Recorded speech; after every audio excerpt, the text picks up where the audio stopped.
রংপুরের কাউনিয়া উপজেলার ভাইয়েরহাট বালিকা উচ্চ বিদ্যালয়ে বিভিন্ন কর্মসূচির মধ্য দিয়ে বিশ্ব শিক্ষক দিবস উদযাপিত হয়েছে।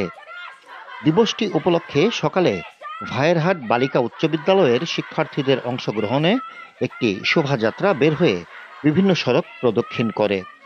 পরে প্রতিষ্ঠানের সভাপতি শওকত জামানের সভাপতিত্বে আলোচনা সভায় বক্তব্য রাখেন ভাইয়েরহাট বালিকা উচ্চ বিদ্যালয়ের প্রধান শিক্ষক তৈয়বুর রহমান সহ স্থানীয় গণ্যমান্য ব্যক্তিবর্গ। বালিকা উচ্চ বিদ্যালয় কর্তৃক আয়োজিত এই সম্মানটা, এটা তো কন্টিনিউয়াস একটা প্রসেস, চলমান। শুধুমাত্র এই প্রতিষ্ঠানের শিক্ষকদেরকে সম্মান করলে হবে না, হবে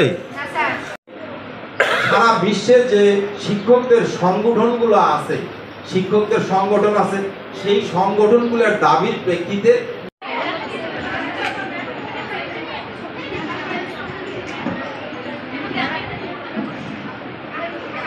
অনুষ্ঠান এখানেই শেষ। আমরা এবার চলে যাব আমাদের অনুষ্ঠানের তৃতীয় পর্বে, অর্থাৎ সম্মাননা স্মারক প্রদান পর্বে। ধন্যবাদ স্যার ও তানিশা আক্তার ও Mohona Akter.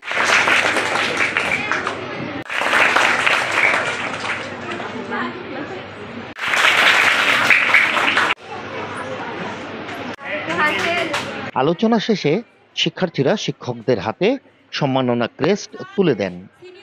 Desk report, CNI news 24।